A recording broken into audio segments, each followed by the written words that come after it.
Rugby World Cup 2023, folks. The final game of week number 1 sees Wales taking on Fiji. This is an incredibly important and very tasty game. Wales go into this one as the 10th ranked side in the world.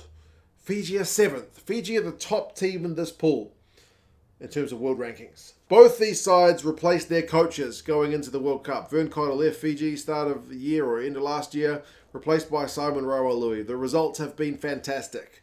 They've got this core of the Fijian and Drua players from Super Rugby, and they've incorporated the guys who play in Europe remarkably well. Their success has been astounding. There's been no bump in the road. They've just gone up a level, if anything else. Wales, they replaced Pivac with Gatland. They've had a bit of a clean out of the veterans, and now they still seem to be putting the pieces together.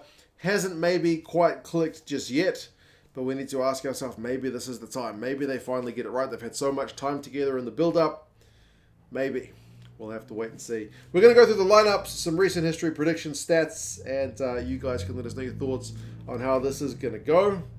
There's a loud car come down my driveway.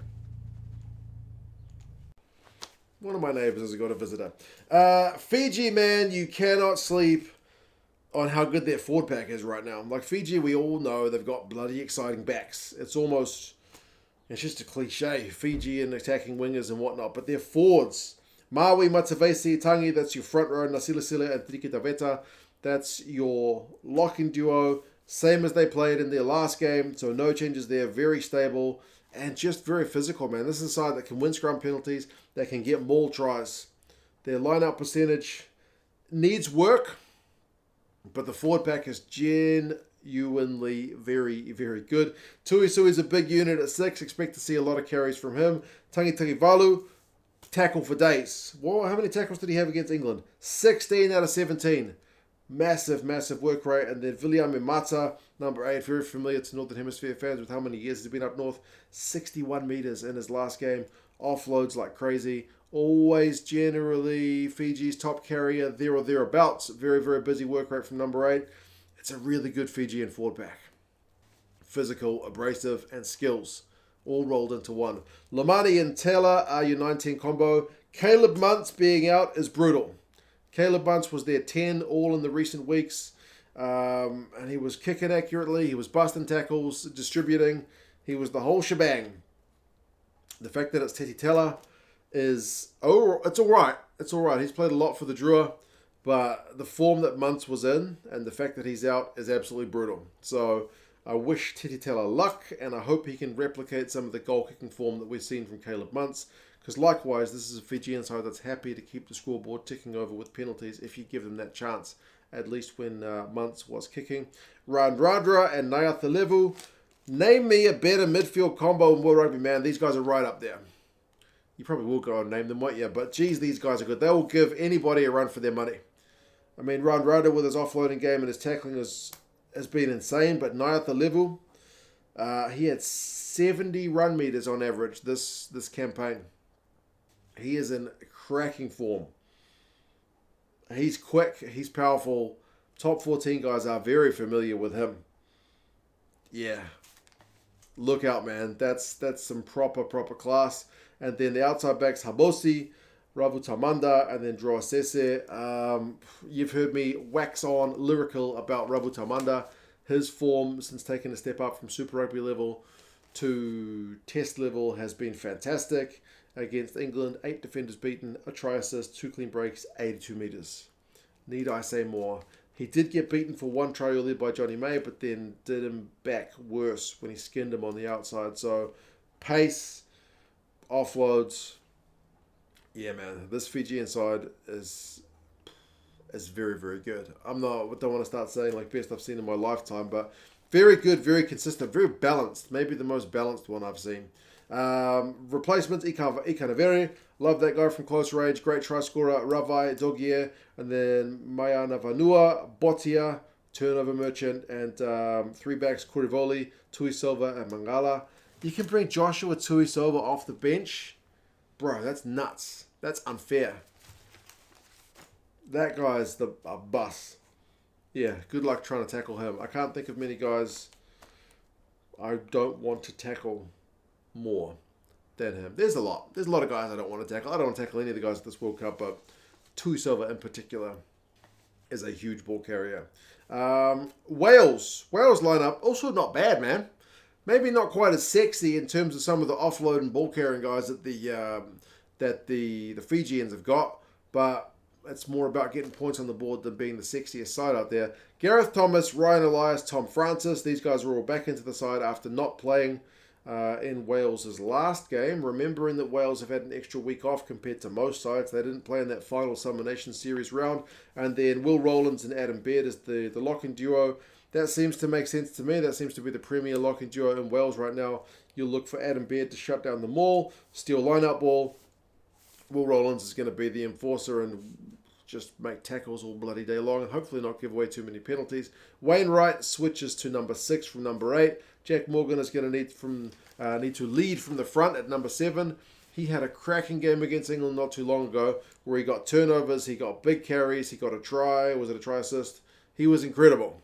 He was absolutely virtually unplayable that day. And then he's got Taulupe Faletau, who's back into the side. He's had a long injury layoff, so I hope he can hit the ground running as well. Him against Vili Mata is going to be fascinating because they both love a carry and they both love an offload. Gareth Davies and Dan Biggar is the 9-10 combo. So in terms of the battles of the 10s, you're looking at two very vastly different ends of the experience scale between Teller and Biggar. They're probably a similar age, but Teller has not had a heck of a lot of test rugby experience. He's only been playing Super Rugby for a couple of years. He's kind of been a bit part player for many years, but finally kind of got his break a bit later. Whereas Dan Biggar, how many caps does he have for Wales? It's an insane number. So they'll be looking to exploit the most out of that experience. Likewise, an experienced midfield in North and Tompkins. North's one up against Nyatha Level is going to be fascinating. I look to see one try to run over the other and how that goes. Josh Adams and Rees-Zammit, two pretty bloody exciting wingers, man. I know Josh Adams gets a bit of stick for some reason, but geez, he's consistent, and Rees-Zammit is quick. It would be fascinating to see a foot race between the likes of a Lewis Rees-Zammit and a Viana Habosi. I look forward to it. Let's hope that it happens. And then Liam Williams at fullback, back from injury as well, back from a knee injury. He's been one of the more dangerous players in this Welsh side under Gatland, which has kind of struggled at times to look to that kind of attacking X-factor, defenders beating clean breaks, all that kind of sexy stuff. But Liam Williams has been one of the more capable guys of exploiting that. Although remember, sometimes it's from kick return, and the Fijians aren't going to kick you a lot of ball. Morgan's been averaging like 19 tackles a game. And then Tommy Reffell, who's on the bench, likewise. When he plays, he makes a ton of tackles. So expect those guys to get through a lot of work. Elliot D, Domachowski, and Lewis are your front row replacements who all started in Wales' final warm-up game. Dafydd Jenkins is there, one of the youngsters. And then Tommy Reffell, like I mentioned. Thomas Williams, Sam Costelow, Rio Dyer. So 3 backs. So neither side kind of tempted to go for the extra forward. Recent history between the sides. Did I mention the recent history? It's all Wales across the last 5. And there's some big results there, but we are looking back across the last 5 all the way back to 2011. Why do you guys keep meeting at World Cups? 2011 World Cup, it's a Welsh win, 66-0. 2015 World Cup, it's a Welsh win by 10 points. 2019 World Cup, it's a Welsh win by 12 points. Like, stop meeting at World Cups. You got a couple of other games, Autumn Internationals there, 2014 and 2021, but they're all Welsh wins. 2007 is the last Fiji win over Wales, and it was in France. So that's a little bit ominous from a Welsh point of view, but that is the recent history. Team stats, not that it's that recent. Wales, lowest amount of defenders beaten amongst the Tier 1 sides thus far this year, averaging 17. Most of the squads are like 20, 22, 24. Scotland's like 27. New Zealand are 30 plus. So it's a touch low. Their line-out is solid at 85% without being spectacular. Goal kicking solid. More kicks from hand. Less run meters. That's been the game they've been playing under Gatland. Kind of makes sense. Fiji, unsurprisingly, more defenders beaten than Wales, more clean breaks than Wales. Remember, they have been playing teams like Tonga. They played Japan, so maybe slightly lower level opposition than what Wales have been playing. But also fewer clean breaks conceded than Wales. So defensively relatively tight, but their line out, 81%, is the lowest of all the teams I'm tracking. So the Fijian lineout needs to be better, and they've been scoring a lot of their points in the first quarter. Fiji, under Simon Rowlands, have been coming out of the blocks absolutely firing, and then the second best quarter for them was the third quarter. So the first 20 minutes of each half, Fiji are particularly dangerous. If you can survive the first onslaught, then you may be in with a better chance. Obviously, less kicking from hand from the Fijians with the running options they've got in this pack. It maybe doesn't surprise you. The weather in Bordeaux will be interesting. Dewey Lake is not playing in this one because he's injured, but he was doing the press conference and he was absolutely sweating buckets.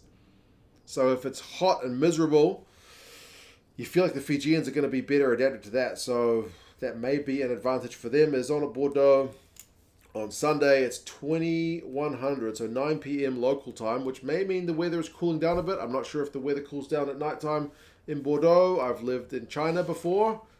See video of me walking around China talking to people. When I lived in China, it tended not to cool down that much in the evening in summer. It was still very hot, whereas here in New Zealand, come nighttime, it cools down a lot.